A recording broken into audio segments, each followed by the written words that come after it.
Hola, empezamos con una nueva y breve pastilla internacional que le vamos a dedicar al tema de las Naciones Unidas. Estudiar las Naciones Unidas no es complejo, entenderla muchísimo menos.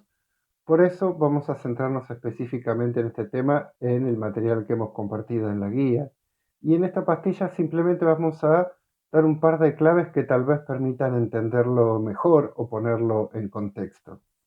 Lo esencial que tenemos que compartir antes de acceder a la información sobre cómo está estructurada, cuáles son sus órganos principales, su historia, es entender primero que Naciones Unidas es un producto de época. Naciones Unidas resulta de la Segunda Guerra Mundial y su orden interno responde efectivamente a cuál era el equilibrio de poderes del mundo en la inmediata posguerra. Vemos ahí como en la estructura de la organización se ordenan, por un lado, el nuevo esquema que están haciendo de dos superpotencias que se van a repartir al mundo durante la Guerra Fría, y por otra parte vemos cómo se empieza a transformar un mundo centrado en Europa, políticamente hablando y en términos de poder, a un mundo que va a empezar a expandirse en otras direcciones. Este es el primer elemento que es indispensable tener en cuenta. El segundo elemento, y otra vez como producto de época que es que las Naciones Unidas tienen como principal preocupación evitar una tercera guerra mundial. Recordemos que la segunda había terminado con el uso de las bombas atómicas por Estados Unidos en Hiroshima y en Nagasaki. Por lo tanto, una tercera guerra mundial hubiese sido muy diferente en términos destructivos a cualquier otra experiencia que hubiera pasado a la humanidad. De hecho, hubiese significado una aniquilación mutua asegurada, así se llamaba, entre ambos contendientes. Naciones Unidas también tiene esta variable como una variable que explica la conformación y el surgimiento de un nuevo y particular esquema para mantener la paz y la seguridad internacionales e incluso prohibir las amenazas a la paz y a la seguridad internacionales. La tercera cuestión importante es entender que Naciones Unidas puede hacer muchas cosas diferentes. Es, en términos estrictamente jurídicos, si miramos los sujetos del derecho internacional, una organización internacional universal y de competencias generales. Pero también si lo miramos en términos más reales de práctica, Naciones Unidas no es mucho más que un conjunto de edificios distribuidos por el mundo en los que los países se reúnen para intentar tomar decisiones sobre temas que son de preocupación general. Y evidentemente en la toma de esas decisiones, el esquema y las diferencias de poder reales que existen en la vida internacional juegan un papel muy importante, más allá de ficciones como la que existe en la Asamblea General, donde el voto de un país como Senegal vale lo mismo que el voto de un país como Alemania o como Francia, sabemos que en la práctica el valor real de esos votos es diferente. También, vinculado con esto último, tenemos que entender que Naciones Unidas, más allá de su subjetividad internacional o de poder ser entendida como un conjunto de edificios, espacios donde los estados se reúnen, puede ser vista con un prisma diferente.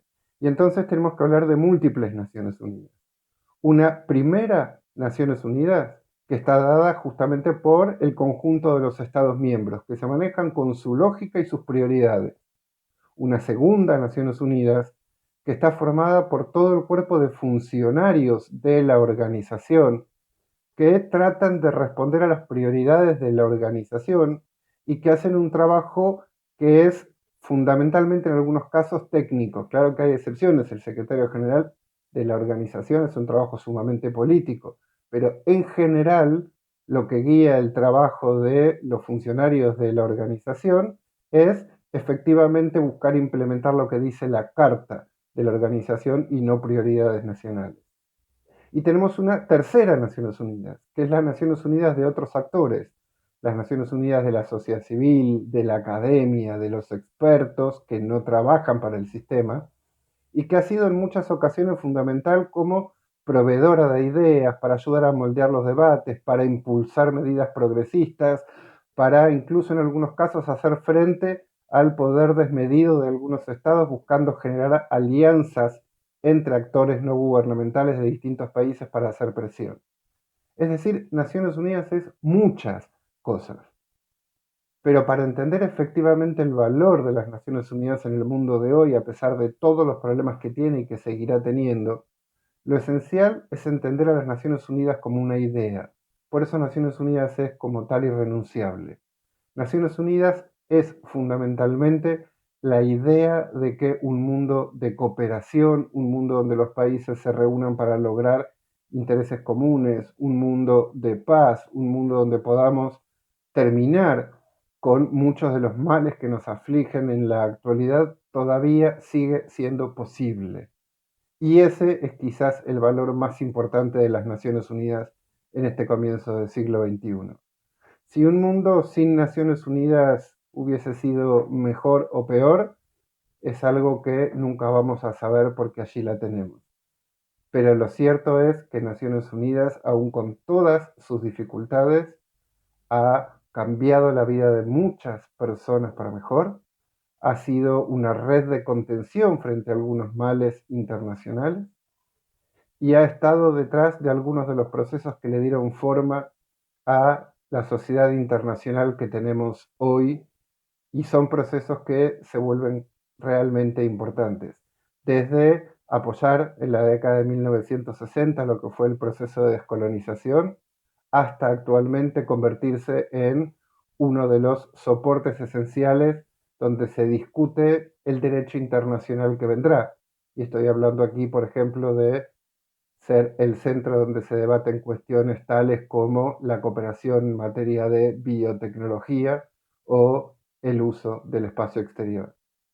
Mucho, mucho trabajo para las Naciones Unidas, y entenderla de esta manera permite mucho mejor leer sus fortalezas, sus debilidades y lo esencial que sigue siendo en este momento del mundo, a pesar de sus debilidades y gracias a sus fortalezas.